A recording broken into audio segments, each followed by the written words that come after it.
In your Capital Connection tonight, the clock is ticking on Governor Glenn Youngkin. He has just over 48 hours now to decide whether to sign or veto certain bills, including one requiring Virginia to rejoin a multi-state organization designed to fight voter fraud. Capitol Bureau reporter Tyler Englander joining us now live from the state capitol. And Tyler, didn't the governor just pull out of this same compact less than a year ago?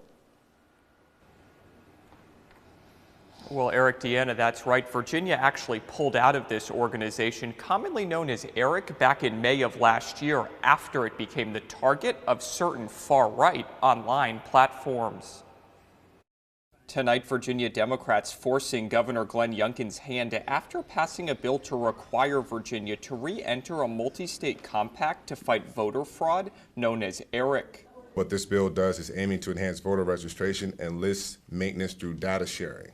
ERIC, which is currently made up of 25 states and Washington, D.C., uses data from member states' motor vehicle and elections departments to ensure accurate voter rolls after someone has moved, died, or registered to vote more than once. In a year where our democracy is on the line, and not only in Virginia, where Virginians will have to come out and safeguard our democracy, but we also have the accountability and responsibility to be leaders for our nation. Last year, the Youngkin administration removed Virginia from the bipartisan group, citing concerns about how data is shared.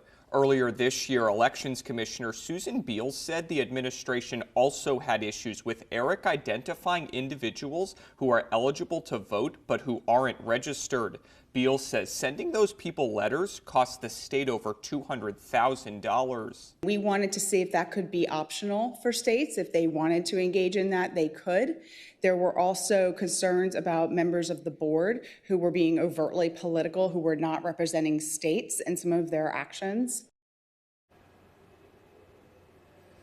And now in September, after Virginia pulled out of ERIC, the Department of Elections announced it's partnered with 5 states and Washington, D.C. to share data to help ensure accurate voter rolls. Live at the state capitol, Tyler Englander, 8 News.